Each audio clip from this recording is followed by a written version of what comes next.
Hey everyone, and welcome back to the return for our third year in a row of The Graveyard Shift, our Halloween horror special we do every year where we cover all of our favorite horror movies, each different subgenre. And with me today we have Hannah. Yen. And the subgenre that we're going to be kicking off this year with is religious horror. Not controversial at all. Fun stuff. Fun stuff. Let's get religious. I think we should say at least what our backgrounds are. For me, I grew up Catholic Christian, pretty much. I went to a private school from kindergarten to 8th grade, and then I basically went public after that. And then, yeah, so that's kind of my upbringing. I'm not as religious as I was before. I don't let religion dictate how I do things. Let's just say that. But it's still very much a part of me. Like, at least in my background and history. I don't know about you guys, if you care to share. Ladies first. Thanks. So I grew up in like a Presbyterian Assyrian church. Mm-hmm. It was just very religious rather than like helpful. I know what you mean. Yeah, so it just kind of turned me away from it. So for like a majority of my life, I considered myself atheist. But then like I started to believe in God again, and that's kind of where I'm at right now. Okay. Well, I grew up in the deep south in a deeply religious city, and I was in a cult. I'll explain more later. Okay. All right. I always find it interesting, like within horror movies, and like specifically, like I know we do our usual like paranormal horror movies for like with like ghosts and stuff, and there is definitely like a big religious element in those movies. But I kind of wanted to like focus in on movies that have the idea of religion affecting the main character in some way. And I think like especially this year we had like 2 movies that are about like nuns getting pregnant to some kind of like either Antichrist or Second Coming. Oh, they're coming, all right. Oh boy. No. This is religious, Ian. You're right. No masturbation. Get your hand out of your pants, Ian. I know you jerk off. What? Dude, I would never. I'm pescatarian, all right? What? If you, the viewer, I want you to decide. Do I seem like the type of person to wiggle my worm? I don't think so. I'm a true Orthodoxian Christian. All right. You're probably the cult leader, huh? The cult of Jan. I will neither confirm nor deny. Mysterious. But yeah, back to like I guess the first film we could kind of talk about. I'm curious if you guys seen any of these. The First Omen, the movie named The First Omen. No, I haven't. Okay. It sounds familiar, but yeah, I haven't either. Sorry, man. So The First Omen, the movie named The First Omen. This is really hard to say because like it's a prequel to The Omen, which is about an American ambassador in Britain adopts this child, doesn't know what it's, the church just gives them this child, and weird mystical, supernatural, demonic shit starts happening. People start dying in really gruesome ways, like a giant freaking spear goes through a guy, a glass pane basically just cuts off his head. Like a lot of really cool creative like kills in The Omen. So this new one came out this year, and it's basically tells the story about who gave birth to the kid and how basically the church kind of manipulated this to happen. So they got like, okay, we're going to have this girl get impregnated by the devil, and then we'll just make sure that everything goes to plan. Yeah, that's pretty much the plot of this film. It's just one big kind of pregnancy scare. It's well paced like the original. It has a lot of really good suspense. I think the actors are good in it. I also really appreciate the ending in that it takes it into a direction that I wasn't expecting. Since it is a prequel, you're like, okay, well, this has to happen. They do that, but they also put a twist on it, and I thought it was really interesting. And I'm curious to see where they take that. If they decide to like make the second Omen, I don't know. When did this one come out? This year, 2024. Oh, okay. Yeah, the original one came out in like 1976. It has like Gregory Peck in it. If you know who that is, he was Atticus in To Kill a Mockingbird. I already know why you're laughing. No. So if they make another one, like you're saying, they can't call it the Last Omen or the real Last Omen. I don't know what they're gonna call it if they make another one. It's one of those movies that, like, yeah, it has a franchise, but like the 1976 one is the one that people go to. It's basically the film that not only started like its own subgenre in horror, where it's all about like the birth of the Antichrist and stuff like that. You know, movies about like demonic, evil little kids. The Omen did it first. It's just a lot of really interesting things. It's like great pace to that original film. But this new one, I definitely think is a worthy inclusion in that overall franchise. I will say, though, there is a scene that I was shocked to see in a mainstream horror film. What was it? There's a part, okay, spoilers, but there's a part where like the main character sees like someone give birth, and instead of a baby popping out of there, a full-on demonic hand through the vagina and just like opens its hand, and it's just this giant demon hand. Slow speed playback function. The comment. Whoa! What did I just see?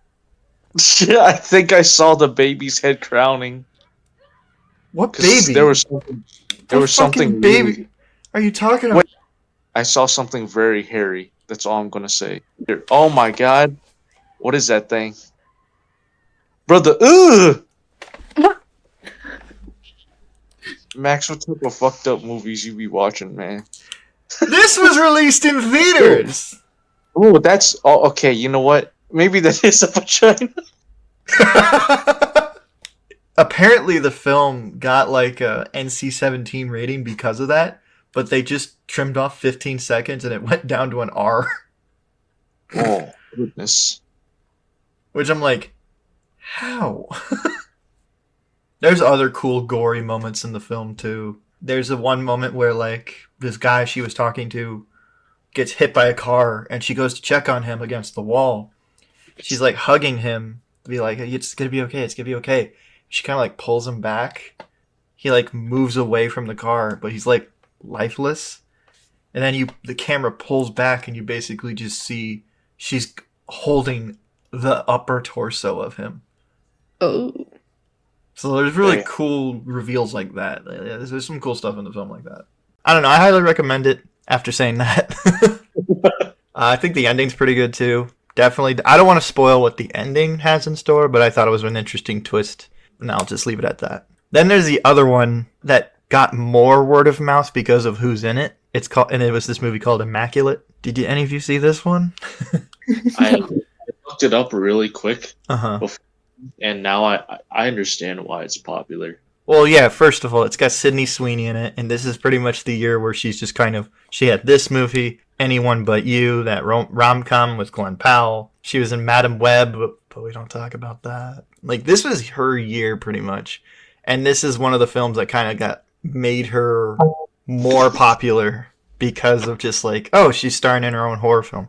Like, the moment I notice, like, friends of mine who have no interest in the movie industry post like things saying like, oh my god, I can't wait to see Immaculate. I'm like, okay, this film is hitting an audience. But like, yeah, pretty much what it's about is this girl named Cecilia, played by Sydney Sweeney. She goes to a coven to become a nun. Everything seems to be going well. Then one day she starts to feel sick and she's like, what's going on? She goes to the doctor. Doctor tells her like, have you had sex? And she's like, no, not at all. And they go back and they talk a little bit. Like, and they're like, you're pregnant. And so yeah, it is. Yeah. So basically the whole film is like, she is the new Virgin Mary. Her hymen wasn't broken. So they're like, well, this is as good as we're going to get. Like, this is it. This is a miracle. And then pretty much weird, like, religious cult stuff starts happening, not only are they trying to like make sure that she's okay, they more care about what's inside her than they do her. So there's moments when like she tries to run away and they bring her back and smack her. They brand her feet at one point. I will say what I appreciate about it is they actually give you an explanation to what's happening. I'm not going to say whether it's supernatural, religious, or sci-fi. I'm just going to leave it as they explain it, and I appreciated that they explained, like, oh, okay, this is what actually is going on. And Yeah, see, that was nice because I feel like a lot of these movies just kind of leave you to your imagination. Mhm. Well, that's kind of the fun of horror movies, is just kind of leaving it up to... Yeah. What's in your head is always going to be much worse than what's going to be depicted. Right. And this film does do that at the very end. In probably what I was shocked that this didn't get out there to like right wing like journalists and stuff. Like they go for it at the very end of like, okay, like this is a statement. I was just thinking like out of context, people can just hear she does blank, and I would be like, oh shit, okay, I didn't know that that's where this film went. But in context of the movie, you're like, oh, okay, she's not just doing that. I'm being very vague in case you guys do want to watch it. I don't know. I used to love watching horror movies, but after like getting back into my faith, it's been honestly really hard to watch it. I don't know. I feel like in a way these movies are kind of like glorifying like the devil and stuff. I don't know. It's just like really unsettling, but I do enjoy a good horror movie once in a while. Mm-hmm. I know one of the movies you were trying to talk about was Midsommar. That one I did watch. Oh, That you one was- did? Do you want to talk about it? Sure. I've been talking about the last two. I'd be happy to hear what you have to say about it, because I actually haven't seen Midsommar. Oh, really? No. So I'd be curious as to why you think it's good. Jan, have you seen it? Nope. All I know about it is a bear suit. I don't know. It's been a while since I watched it. Okay. Basically these people go on a trip and it's like a retreat or something. Mm-hmm. Or at least that's what they advertised it as. Yeah. But it ended up being a cult kind of. Oh, okay. As it does. And so they give them like this drink when they first get there, and it kind of drugs them, and they ended up being trapped in that retreat place. Ah. I don't know, as the movie goes on, they discover like more weird stuff that goes on, and I assume they're praying to something. But isn't like the Midsommar Festival like an actual thing in like certain Eastern European places? I don't know. Maybe. Yeah, do you know much about like Midsummer festivals? I've heard of it, that term before, but unfortunately, no. I only know that it's pretty much this idea of like there are these festivals that are supposed to bring like good crop, good harvest, good like better weather, make sure everything goes well. But I guess in this film they just were like, hey, we're doing demonic shit, or like not demonic, but like culty shit. Pagan in roots, or I think it is pagan in roots. Yeah, pagan deities. Like I know one of the films that I wanted to talk about that's like a huge inspiration for that film, at least from what I've heard, is The Wicker Man. In that, like the original one that has like Christopher Lee in it was about like Christianity versus paganism. The remake with Nicolas Cage was all about like men versus women.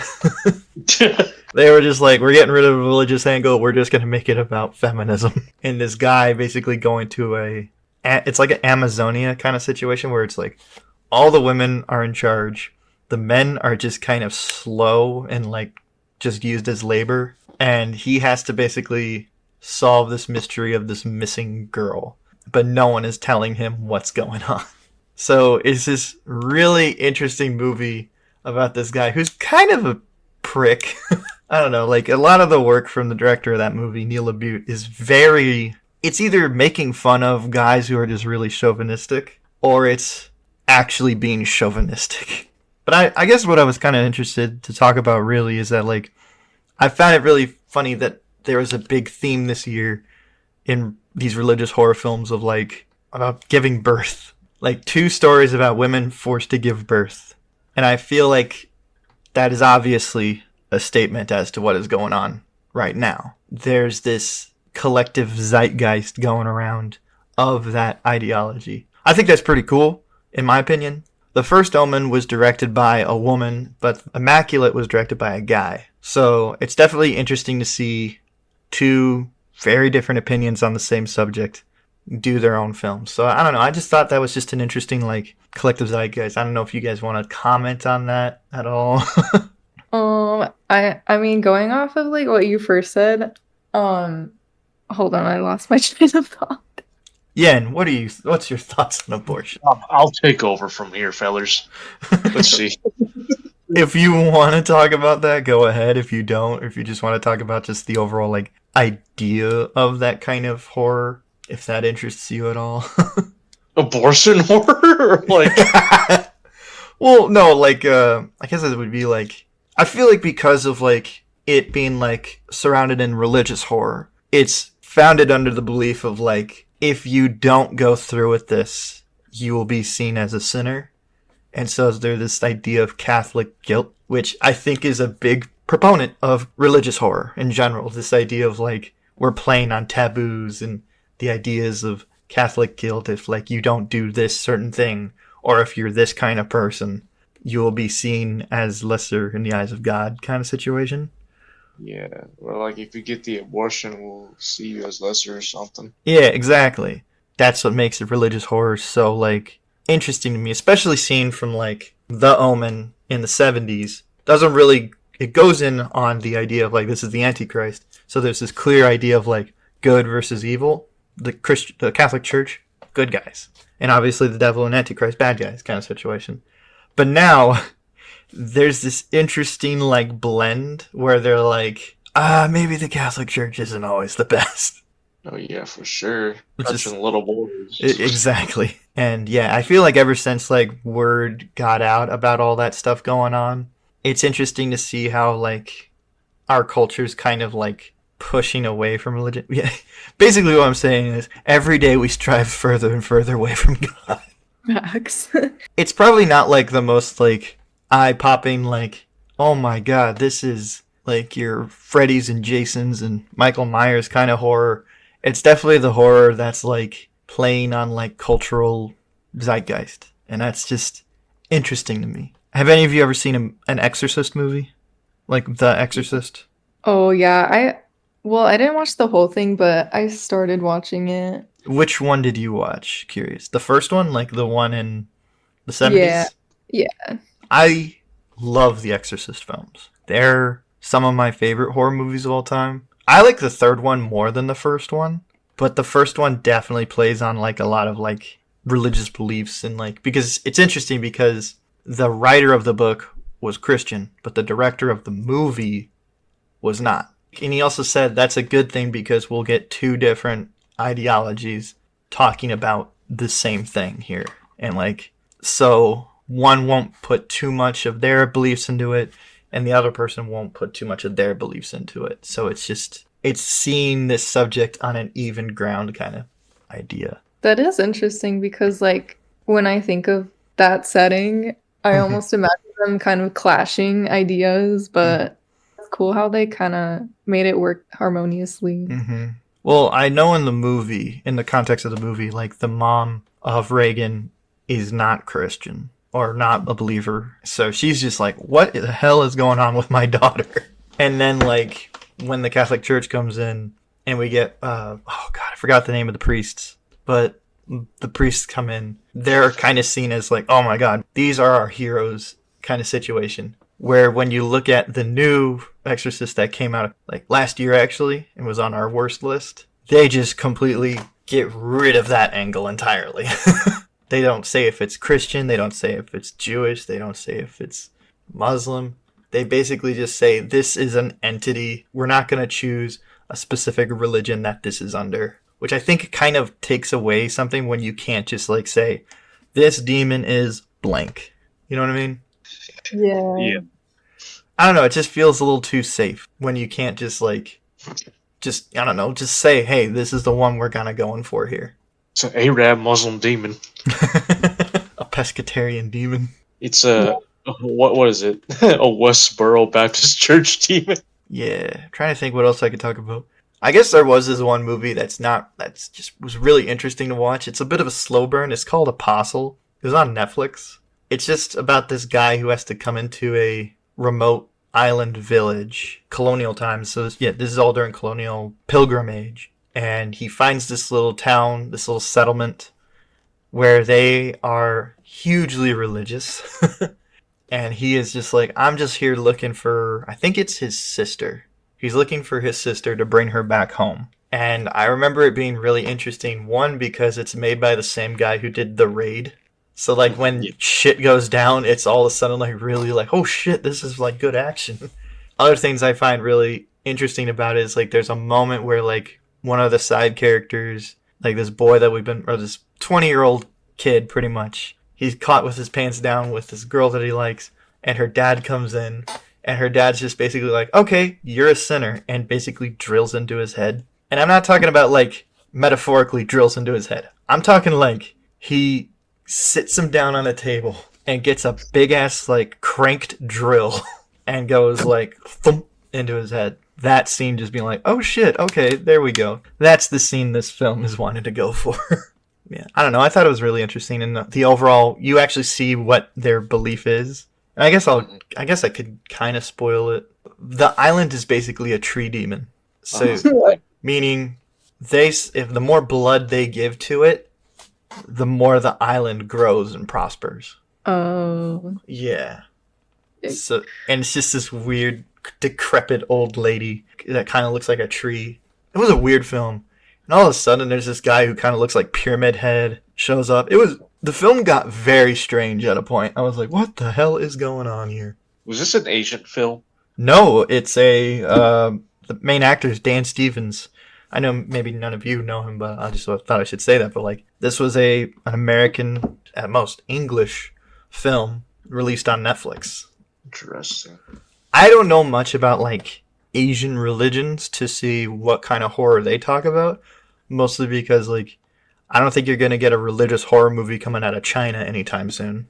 Hey, that one I showed you last night is... Is it religious? Well, wait, never mind. It's folktale. Does that fall under religious, or is it... I wouldn't count it as religious. I feel like it has to actually have like... Hold on, what if it's animistic, or animism? I don't know what that is. It's like you believe that the rock... Well, this is a horrible oversimplification, but it's like, oh, that rock has a spirit. That mountain has a spirit. The trees and water have a spirit. That type of religion. Oh, alright. You want to talk about that movie then? No. Okay. Because I haven't watched it yet. It's like, oh, more content? No. No. Hannah, are you okay? You seem awfully quiet.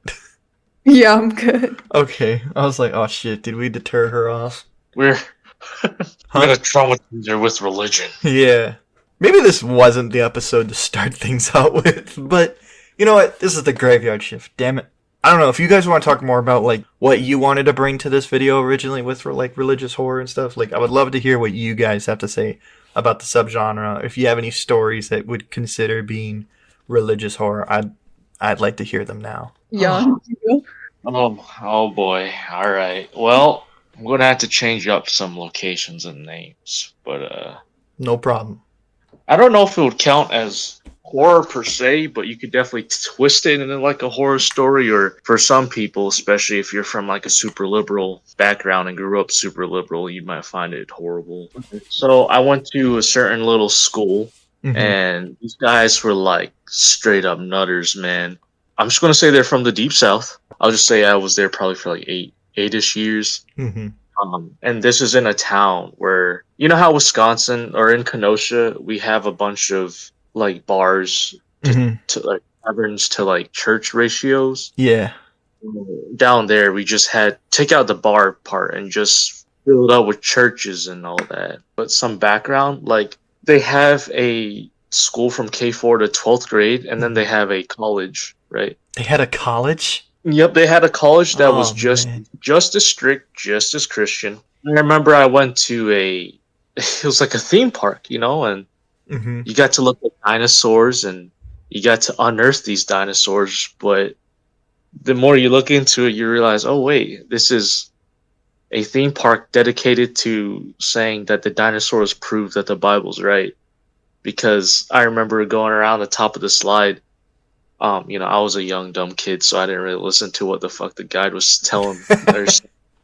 And he was like, "So before you get on this slide, do you accept Lord Jesus Christ as your savior and agree that this whole notion of evolution is false?" And like, I didn't even let him finish. I just said, "Yeah, man." And then I went, but like, it's so weird that they're at this theme park, which I think is run by the same company. Mm-hmm.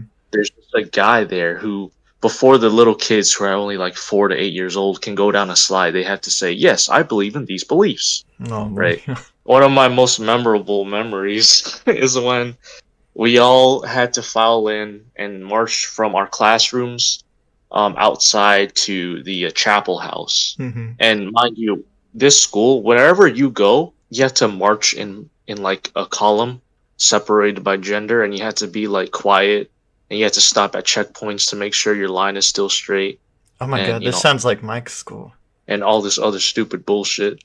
We're marching down to the chapel, and then this guy has his sermon. He talks about how evil the world can be and how evil movies can be. And then, mind you, I was only 8-year-old boy or so. We all get passed out these papers, and I was reading, and on the paper it was like, "Thou shalt not watch Power Rangers or the Devil's work like Harry Potter.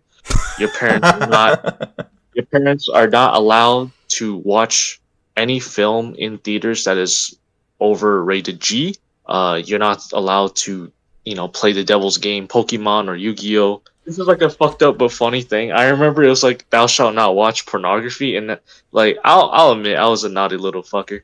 And like, by the time I got to that point and I started laughing, but like, I had to shut the fuck up real quick because like some of them could see me laughing when I read that part, and I was like, "Oh fuck, I don't want to." You just outed yourself pretty bad there, my friend. Yeah, it was wild. The point of that paper was for us to say we wouldn't do all that, and then we had to go to our parents and have it get signed off, and they had to understand that they can't do this either. Oh, please tell me your mom just ignored that. Dude, we signed it, and then we did whatever the fuck we want. I kept watching. I'm just kidding. Like, dude, around that time, that's literally when I watched The Exorcist with my family. Oh. We didn't give a shit, man. We'll sign that bullshit, but then we're still gonna go and watch Rush Hour 3. We're still gonna, and my mom, she loves horror movies, and that little piece of paper ain't gonna stop her. Yeah. But yeah, it was a really weird experience, and like lots of singing about God that I didn't really care for. And it's funny, like it was a super Christian city and a super Christian school slash. Actually, I'm not even going to say that word because I don't want to be outed. But yeah, it did the exact opposite. I'm not religious at all. And I still do everything that the paper told me not to. How many movies have you reviewed with me? They still kept those traditions at like the college. And so y'all know how college is, right? Like even at the college level, you have to be segregated, not by race, but by gender. Oh, yeah. If you're living on the dorm and when you leave, they have to know what you're doing. Like you literally have to tell somebody if you're planning on going shopping or at the movie theaters, apparently. Really? Oh, yeah. And they had their own bookstore with their own publisher that taught, again, the principles of, like, evolution is wrong. I remember being in my science class, and I opened up the page. You had a science class? Yeah, we had a science class and history class. Funny. I opened up to a random page, and there's this picture of, like, a white guy scratching his head, and then there's a mirror with the reflection of a giant gorilla doing the same. It's like, and they're like, "See how silly this looks? Evolution could not possibly be right." Right, the logical explanation. Yeah. Just look at the gorilla. We're not that. Yeah, dude, like, I legit remember kids being like, "Yeah, evolution's wrong. If it were right, there'd be no more monkeys and gorillas." I'm like, all right, I don't think that's how that works, Chad, or whatever his name was. I have some more stories, but I'll leave it for, like, whenever we hang out in person. So when did you end up leaving?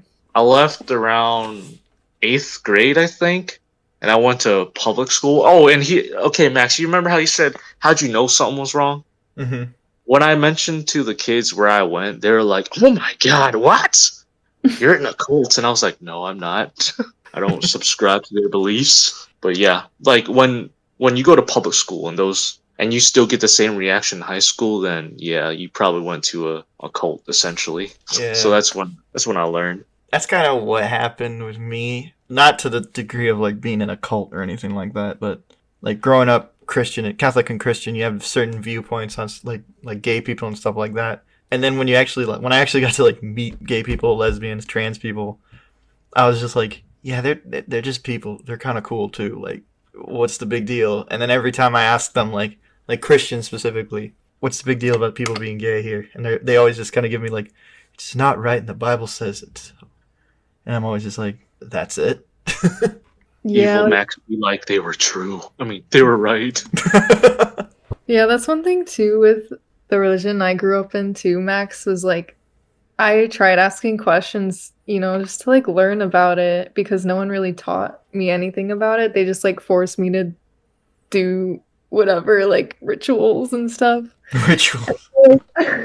Whenever I would ask questions, they would just like completely shut me down and like shun me for asking. And like they just never had any explanations for anything.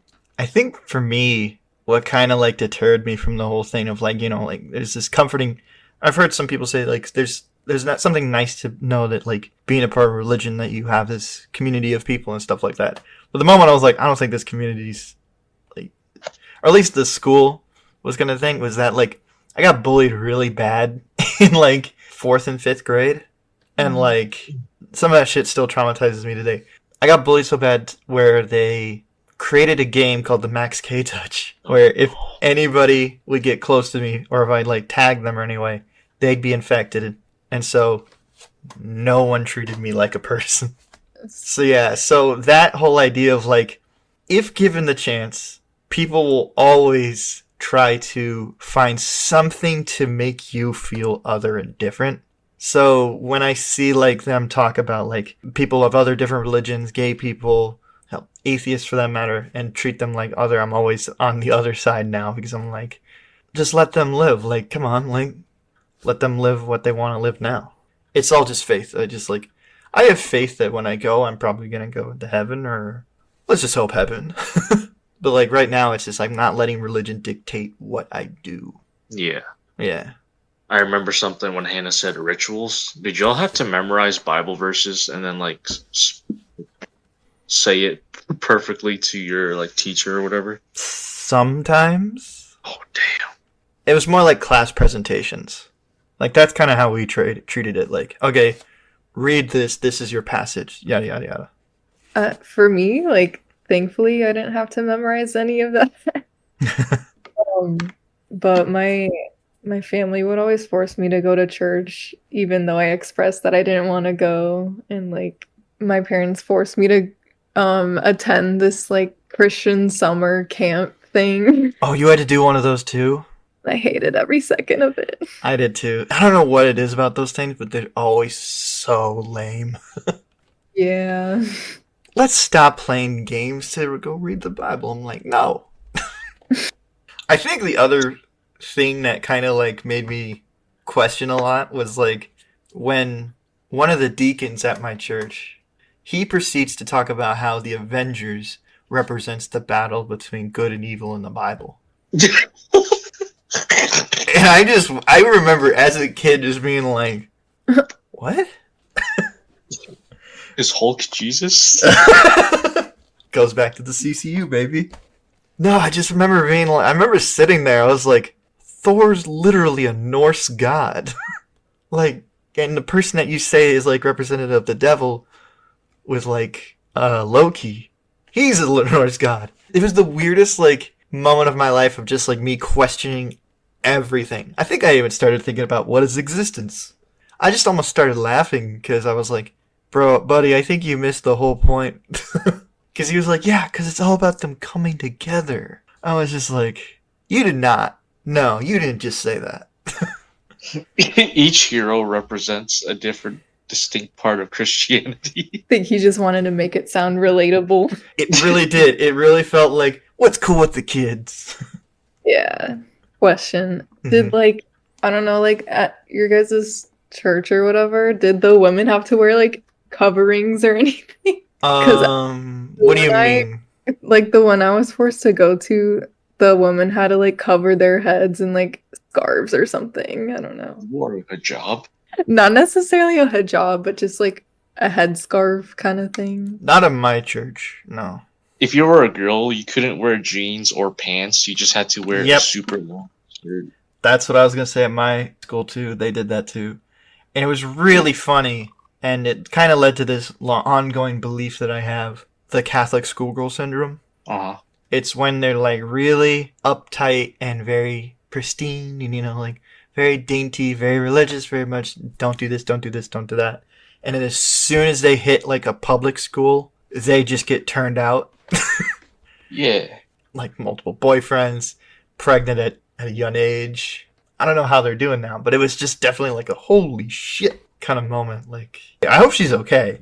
But it definitely was that thing of, like, the more you kind of, like, put these restrictions on people, as soon as they get, like, loose and open their eyes to, like, a bunch of things, they don't know what to do. Yeah. It's like that all that impulse control. You kind of get a similar thing with people who go on crazy diets for most of their life, and then the moment they're free of their diet, they just go eat like a triple bypass burger or something. Yeah. I remember one of the teachers saying to us 8th graders, no matter what they say, oral and anal sex still counts as sex. And I remember everybody in the room just kind of went like, what? They were all like looking at each other like, what are you talking about? And then later in life, I found out about that whole quote unquote loophole. I was just like, oh, that's what she was talking about. It was just so weird, just like how they handled certain things. Yeah, especially like the taboo topics like sex and stuff. You should reach out to that lady or person, Max, and be like, okay, I have a question. What about foot jobs or hand jobs? I remember as soon as like we were hitting like 8th grade, because it was like a group of 60 kids that I was with for like a good portion of my life, and like some of them were starting to become boyfriend and girlfriend, and we were all like, you can't do that. Or they'd be like, ooh, look at you. Because there was a thing that they had there where one of the couples at my school got in detention for holding hands. Oh my god. Yeah. We should have been stoned. I'm just kidding. You know what? The one thing I don't understand is like, okay, these people preach like, oh, like don't have sex, like it's a sin before marriage or whatever. Pretty much scare you out of doing those things. Yeah. But then they end up diddling kids. Yeah, I know. Yeah. Yeah, it's hypocritical. But then like, do they expect people to like find a partner or like get married if they don't want people like, or like discovering dating, you know? I think going back to like the idea of this episode of like being a religious horror is that it's the ideas of all these rules and restrictions pushed down upon people and making them scared of what is going outside those parameters. So like the idea of like no sex before marriage, it's really just kind of in this system of like, they say it's supposed to be the idea of like you're supposed to like each other as people and not just sexual objects, which, okay, at the end of the day, that is very important. You just don't want to go into a marriage just to fuck. Right. But like, I feel by saying, oh, you can't do it until then, you have people in marriages where they're like, oh shit, he's got whack dick. Like, I am not satisfied at all. And then that just leads to more problems for not only the if they have kids, all sorts of things. It's just like, we're also talking about like Christian religions too. We're not talking about religions that like have people married off to other people. I'm not going to comment on that because we don't have anybody here that can talk about that really. I feel like for the most part, sex should be a thing that like third date in, and if it went well, then you guys keep going, and then if you guys just can stand each other without, having to have sex with each other, then maybe you can look into marriage. But that's like after years and years of like working at just how you work as a couple. Just all these different rules put upon people. I don't know. People can use like the fear of what might happen if you do these sins, just to like keep people like brainwashed into following their rules. Yeah. Because they make it feel like as soon as like you do something wrong, you're gonna get struck down by God. You're like obligated to just go through with following the rules. Mm-hmm. But here, what I find really interesting, that whole idea of like, oh, if you do this, you'll get struck down by God. The only people you're getting struck down by are your peers. Yeah. So what does that say about them? I know we're talking about like movies and media and stuff like that, but I feel like a lot of these ideas that we're talking about of all these like rules and restrictions kind of went into the films that we talked about earlier. Right, like that's kind of where it all stems from too. Mm-hmm. I guess if we can end this off, I would like to talk about one more film that kind of is a little bit more in line with what we've been talking about. Mm-hmm. Yeah, sure. There's this little film called Red State. It's actually made by Kevin Smith, who we did talk about a lot in the 69th special. This was his first foray into horror. He's also the guy who directed Tusk, the Walrus movie that we talked about last year. Oh my god, yes. You remember that? I remember that. Yep. Yeah, dude. I was eating while we were doing all those horror movies. But yeah, he'd made this little film before that called Red State, which is about like a couple of college kids go down to the South and they basically get kidnapped by a bunch of like, we're pretty much just like Westboro Baptist like people. And like there's an entire scene of like the head of the church, Michael Parks, just giving a full on sermon, whereas this guy who's basically cellophane and taped up gets like a gun pointed down on his head. And it's just this like really intense, really like uncomfortable thing. Like, I know the words that he is saying, but the context of all this is very fucked up. Yeah. I'm just going to say the ending of the film because I think it's really funny. The FBI gets called in on this situation. They have all their guns trained on all the people. All these people have like guns trained on the FBI. And all of a sudden you just hear a loud horn rain throughout the sky. And the guy's just like, it is finally upon us, the apocalypse. And he starts giving this full-on sermon about like, you're all gonna die like a horrible death.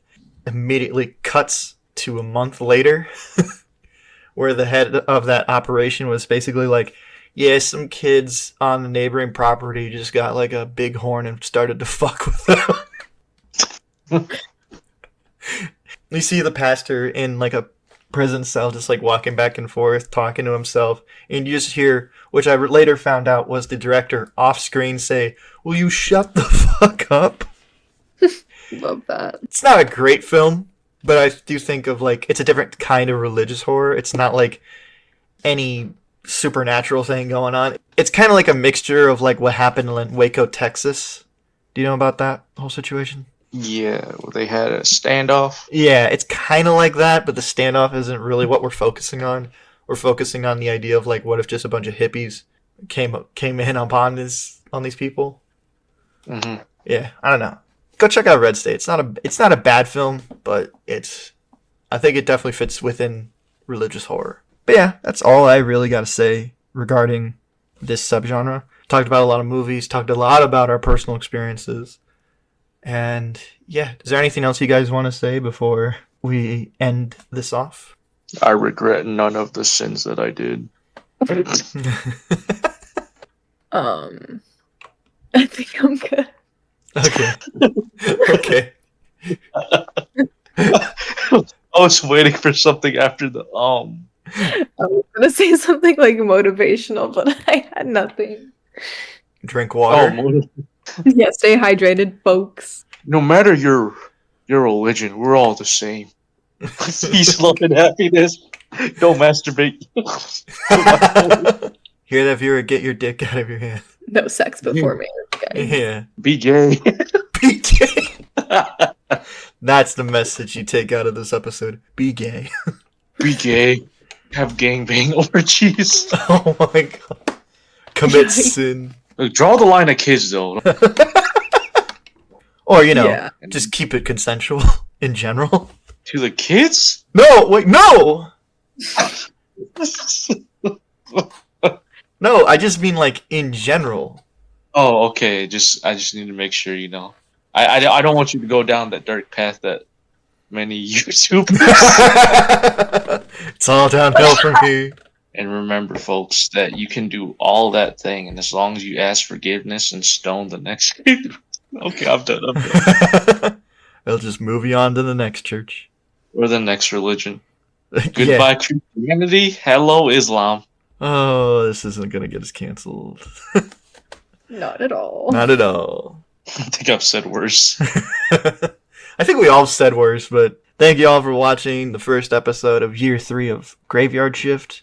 Had a lot of fun. Looking forward to talking about probably more of the fun subgenres of horror in the next couple episodes, but might as well start off with the one that's really gonna make it interesting. So yeah, stay tuned. Every Friday we're gonna have another episode of the Graveyard Shift uploaded, and yeah, that's all I gotta say. Like, subscribe, and share.